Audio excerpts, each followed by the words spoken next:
पारंपरिक कारीगर की ओर से आज हम अपने award winning artist Lalchand Chhippa, जो एक hand block printer, Dabu printer Rajasthan से, वो आपको अपने आर्ट के बारे में आज कुछ बताएंगे। लालचंद जी, आप प्लीज। धन्यवाद मैडम। नमस्कार, मेरा नाम लालचंद छिपा है। मैं राजस्थान में जयपुर के पास एक हमारा गांव है बगरू, वहां का रहने वाला हूं। मैं हैंड ब्लॉक प्रिंटिंग और दाबू प्रिंटिंग का काम करता हूं, जो कि लगभग 400 से 500 साल पुराना है। ये काम हमारी जनरेशन टू जनरेशन है। ये कहीं से हमने सीखा नहीं है, हमने अपने घर में परिवार में सीखा है और हमारा पूरा परिवार इसी काम में लगा हुआ है। और हम लोग जो प्रिंटिंग करते हैं वो सारी हैंड ब्लॉक प्रिंटिंग होती है। साथ ही इसमें जो कलर प्रिंटिंग के और डाइंग के ज़्यादातर रंग इस्तेमाल होते हैं वो नेचुरल या मिनरल होते हैं। साथ ही कुछ इसमें एजो फ्री भी हम लोग इस्तेमाल करते हैं। आपको मैं ये बता दूं कि ये जो हमारा बगरू कलर्स है, इसमें मुख्य जो रंग होते हैं वो होता है लाल, काला, चॉकलेटी, ब्राउन। और हमारे जो बगरू के प्रिंटिंग के रंग है वो सिर्फ हरडा किए हुए कपड़े पे ही रंग आते हैं। बिना हरडा किए हुए कपड़े पे हमारा बगरू का कोई भी रंग नहीं आता है। आपको मैं बताता हूँ, ये देखिए, ये है हरडा वाला फ्रूट है। इस फ्रूट का छिलका उतार के उसका पाउडर बनाया जाता है। और जो भी हम लोग जिस कपड़े पे प्रिंटिंग करनी है, कॉटन हो या कोई भी कपड़ा हो, उस कपड़े को एक रात पानी में भिगो के और उसकी जो स्टार वगैरह कलफ वगैरह होती है वो निकाल के, और सबसे पहले ट्रीट हम लोगों को हरडा में करना पड़ता है। हरडा करने से ही हमारे बगरू के रंग आएंगे, बिना हरडा किए बगरू का रंग नहीं आता है। साथ ही जो कपड़ा हमने हरडा के साथ में ट्रीट किया है, उसको पीला किया है, हमारी लोकल भाषा है पीला करना, उस कपड़े को हम लोग धूप में सुखाते हैं। 2 से 3 दिन तक उसको कपड़े को रखना पड़ता है हम लोगों को। और जो पहले हमारी प्रिंटिंग होती थी, जो ब्लॉक हम इस्तेमाल करते थे, वो ब्लॉक पहले इस साइज के हुआ करते थे। आज हम प्रिंटिंग कर रहे हैं वो इस साइज के ब्लॉक से कर रहे हैं। और पहले हमारे ब्लॉक्स की लिमिटेशन थी, कुछ ही ब्लॉक्स थे जो हम लोग इस्तेमाल में लेते थे। लेकिन अभी आजकल हमने बहुत सारे डिजाइन, ज्योमेट्रिकल डिजाइन है, फ्लावर डिजाइन है, वो भी छापना शुरू किया है। साथ ही हम लोग जो अपने जो प्रोडक्ट जो भी बनाते हैं, साड़ी है, दुपट्टा है, स्टॉल्स है, रनिंग फैब्रिक है, इनको इस्तेमाल करने से जो भी हमारे बगरू के रंग हैं वो शरीर को किसी भी तरह का नुकसान नहीं करते हैं और न ही किसी प्रकार का प्रदूषण करते हैं। न पानी का, न कोई वायुमंडल का, किसी तरह का प्रदूषण नहीं होता है। ये हमारे रंग शरीर के लिए भी इको फ्रेंडली है और इसमें शरीर को किसी प्रकार का नुकसान नहीं पहुंचता है। साथ ही मैं आपको बताता हूँ, हमारे जो लाल रंग बनाने की विधि है वो विधि इस प्रकार है। ये है फिटकड़ी, जिसको इंग्लिश में बोलते हैं एलम। और ये होता है गोंद, ट्रीगम। और एक होती है गेरू, जिसको हम लाल मिट्टी भी बोलते हैं। ये गेरू हमारे राजस्थान में मांडे बनाने के काम में भी आया करती थी, त्योहारों के ऊपर जो मांडे बनाते हैं उसमें। और जो हम लोग इसके साथ में काला रंग इस्तेमाल करते हैं, काला रंग बनाने के लिए हम लोगों को आयरन, ये देखिए ये आयरन है, आयरन, और ये गुड़ है, जो कि हमारे राजस्थान में मोस्टली 12 महीने खाया जाता है। खाने का गुड़ होता है, ये मीठा होता है। ये और पानी, इन तीनों चीजों को मिक्स करके हम लोग एक बर्तन में डाल देते हैं, चाहे वो मिट्टी का हो या प्लास्टिक का हो। लगभग 1 महीने बाद में हमारा जो काला रंग हमको प्रिंटिंग में काम में लेना है, वो काला रंग तैयार हो जाता है। उसका हमको थिक पेस्ट बनाने के लिए, गाढ़ा पेस्ट बनाने के लिए, प्रिंटिंग के लिए हम लोग ये नेचुरल गम का इस्तेमाल करते हैं, जिसको ट्रे गम भी बोलते हैं। इसके बाद में पेस्ट बनाने के बाद में हम लोग जो हमारे ब्लॉक्स होते हैं लकड़ी के, उसके द्वारा कपड़े पे छापाई का काम करते हैं। आपको मैं दिखाता हूँ, ये देखिए, ये हैंडलूम खादी साड़ी है।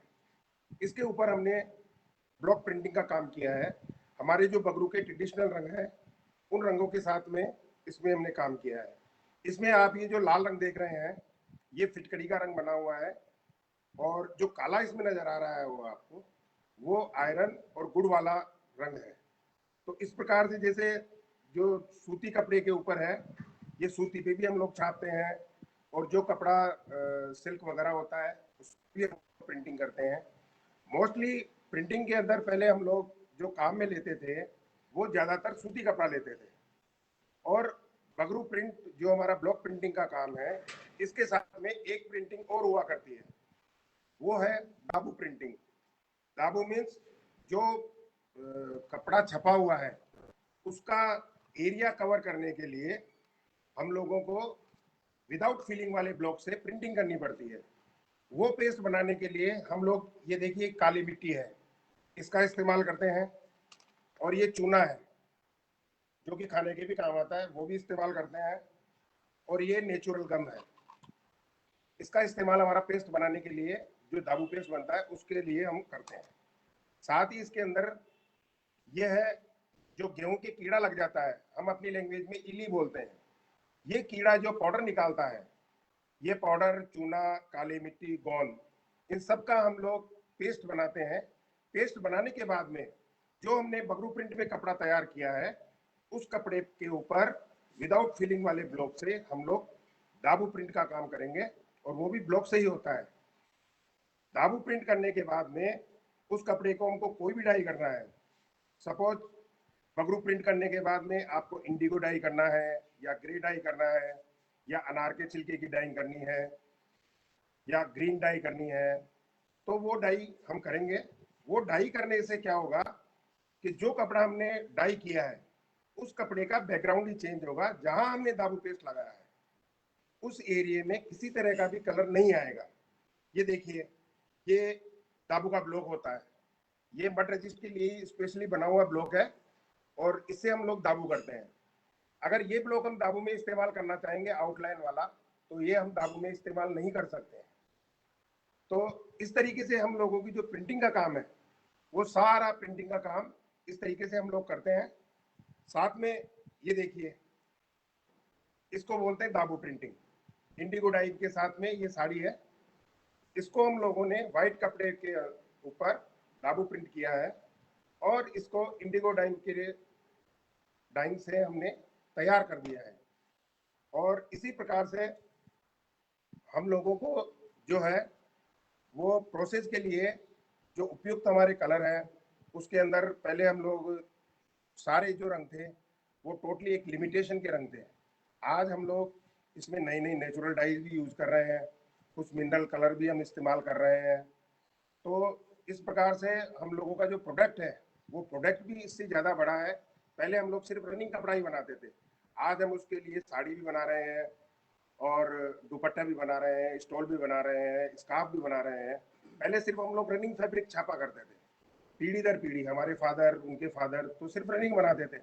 लेकिन आजकल हम लोगों ने जैसे जैसे सिटी के अंदर एग्जीबिशन में जाना शुरू किया, हम लोगों को पता चला ग्राहक की क्या रिक्वायरमेंट है, उसको क्या चाहिए, क्या कलर चाहिए, क्या डिजाइन चाहिए, वो सब चीज़ें हमने वहाँ से सीखी। और इसके बाद में हम लोगों ने हिंदुस्तान में कई जगह पे हैंडलूम साड़ीज कॉटन की बनती है, टसर की बनती है, और दूसरी जो खादी की साड़ीज बनती है, वो हमने सोर्सिंग शुरू किया उसका। उसके बाद में हम लोगों ने उस पर प्रिंटिंग किया। वो प्रिंटिंग हम लोगों ने, हमारे यहाँ पे जो प्रिंटिंग होती है ब्लॉक प्रिंटिंग, बगरू वाली और दाबू वाली, ये सब प्रिंटिंग हमने उन पे कपड़ों पे शुरू कर दी। और कई प्रकार की हम लोगों ने साड़ियाँ भी बनाई, दुपट्टाज भी बनाए, सूट सेट भी बनाए। इस प्रकार से हमारी सारी जो प्रोडक्ट की तैयारी है उससे हम लोगों को काफ़ी फायदा हुआ है। साथ ही ये जो प्रिंटिंग का काम है, इस प्रिंटिंग के काम में हमारे बगरू गांव के अंदर लगभग 400 से 500 फैमिली जुड़ी हुई है, जो कि इसी पे डिपेंडेंट है। साथ ही इसके अंदर हम लोगों ने जो एजो फ्री डाइज है उनका भी इस्तेमाल करना शुरू किया, क्योंकि कई रंग ऐसे होते हैं जो नेचुरल डाइज में नहीं आते हैं, इसलिए हम लोगों ने वो डाइयाँ भी शुरू की। और साथ में ही इसमें हम लोगों ने, ये देखिए, ये हैंडलूम साड़ी है। ये साड़ी का जो कपड़ा है, ये आंध्र प्रदेश में एक जगह है मंगलागिरी, वहाँ से हम लोग इसका कपड़ा परचेज करते हैं, और फिर उसके बाद में जो हमारी बगरू की प्रिंटिंग है वो बगरू की प्रिंटिंग इस पे करते हैं। इस साड़ी की लंबाई 5.5 मीटर है, और ब्लाउज एक्स्ट्रा है इसका। ये विद ब्लाउज साड़ी बोलते हैं। इसमें आपको एक जरी भी नजर आ रही है, ये जरी वहाँ की ट्रेडिशनल जरी है, इसको निजाम जरी बोलते हैं, जिसके ऊपर हमने प्रिंटिंग की है। साथ ही मैं आपको कुछ और भी प्रोडक्ट्स अपने दिखाना चाहूंगा। ये देखिए, ये टसर सिल्क साड़ी है, ये भी जरी टसर सिल्क साड़ी है, ये विद ब्लाउज होती है। और ये साड़ी का कपड़ा छत्तीसगढ़ चापा में व्यू होता है और ये हैंडलूम साड़ी है। इस साड़ी की लंबाई भी 5.5 मीटर और ब्लाउज एक्स्ट्रा है, यानी ये साड़ी विद ब्लाउज है। साथ ही एक महाराष्ट्र में एक जगह है, वहां पे भी बहुत ट्रेडिशनल साड़ी हुआ करती थी और वहां पे उस साड़ी का नाम होता था करवती साड़ी, जो कि विदर्भा क्षेत्र में बनाई जाती है और आज भी वहां पे व्यू होती है। ये देखिए, ये साड़ी वहां की ट्रेडिशनल साड़ी थी। इसमें इसको बॉर्डर को बोलते हैं करवती बॉर्डर। उसके बाद में हम लोगों ने इस साड़ी को प्रिंट किया है और ये साड़ी हैंडलूम साड़ी है और विद ब्लाउज साड़ी है। ये इसके ऊपर दाबू प्रिंट का हमने काम किया है और जो इसमें आप डाई देख रहे हैं, ग्रे डाई, ये हमने अपने जो हम लोग काला रंग बनाते हैं उससे और हरडा से की हुई डाई है इसमें। और इसी प्रकार से हम लोग और भी कुछ प्रोडक्ट बना रहे हैं, वो भी मैं आपको दिखा देता हूँ। ये देखिए, ये दुपट्टा है, ये दुपट्टा टसर सिल्क का है, लेकिन हम लोग जो दुपट्टा का प्रोडक्ट है वो कॉटन में भी बनाते हैं, टसर सिल्क में भी बनाते हैं, हमारे मल कॉटन होता है उसमें भी बनाते हैं, खादी पे भी बनाते हैं। तो इस तरीके से दुपट्टों में काफी सारी वैरायटी होती है हम लोगों के पास में। और इस दुपट्टे की लंबाई होती है वो 2 मीटर 50 सेंटीमीटर होती है और इसकी जो विड्थ होती है वो होती है 36 इंच, 36 इंच की विड्थ का होता है। इसके बाद में ये देखिए, ये भी एक दाबू प्रिंट की साड़ी है, ये कॉटन सिल्क साड़ी है, इसमें भी आपको जरी वाला बॉर्डर नजर आ रहा होगा। तो ये साड़ी है, ये सिल्क और कॉटन से वीव की हुई है और इसमें दाबू प्रिंट का पूरा प्रोसेस किया हुआ है। और ये विद ब्लाउज साड़ी है, ब्लाउज एक्स्ट्रा होता है, विद ब्लाउज साड़ी है, 5.5 मीटर की साड़ी की लंबाई है। एक ये साड़ी है हमारी, इसको बोलते हैं कॉटन मल साड़ी। पहले ये मलमल कपड़ा ढाका से आया करता था बहुत समय पहले, लेकिन आजकल ये हिंदुस्तान में भी बन रहा है। और हमारे यहाँ पे ये साड़ियाँ जो मल साड़ी जिसको बोलते हैं, मल कपड़े वाली साड़ी, बगरू प्रिंट वाली, ब्लॉक प्रिंटिंग की, ये बहुत ही प्रचलित साड़ियाँ हैं। और इस साड़ी की लंबाई 5.5 मीटर होती है। ये बिना ब्लाउज के है, इसमें ब्लाउज नहीं आता है।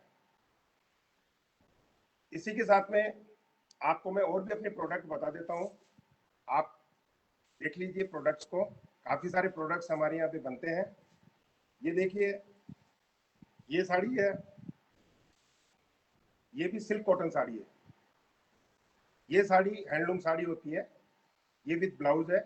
इस पे हम लोगों ने मिट्टी से जो प्रिंटिंग होती है, दाबू प्रिंटिंग, वो दाबू प्रिंटिंग का काम किया है और उसके बाद में इसको इंडिगो में डाइंग किया है।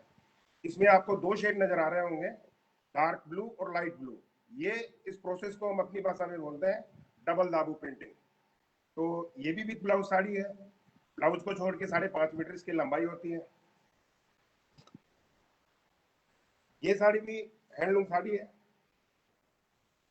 टसर सिल्क साड़ी है और इसके अंदर भी हम लोगों ने बगरू और दाबू दोनों का इसमें काम किया है।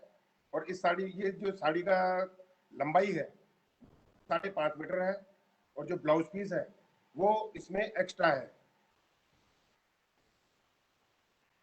और इसी के साथ में आज आप सब लोगों से मुलाकात करने का मौका मिला। मैं हमारी संस्था पारंपरिक कारीगर मुंबई, जिसके सारे जो मेंबर हैं, कारीगर हैं और हमारे जितने भी हितैषी हैं, उन सब का मैं बहुत बहुत शुक्रिया करता हूं कि इस समय पे इन लोगों ने एक ऐसा प्रोग्राम बनाया है ऑनलाइन सेल का, जिससे कारीगरों को बहुत अच्छी मदद हो सके। मैं पुनः एक बार इन सभी का बहुत बहुत तहे दिल से शुक्रिया अदा करना चाहता हूं कि इन्होंने हम कारीगरों के लिए इतनी मेहनत करके और इस काम को इतना आगे बढ़ाया। आप सभी का बहुत बहुत धन्यवाद, शुक्रिया, जय हिंद। थैंक यू लालचंद जी। और पारंपरिक कारीगर की तरफ से मैं सब दर्शकों को भी थैंक यू कहना चाहती हूँ कि वो हमारे कारीगरों का को इतना इनकरेज करते हैं। Thank you.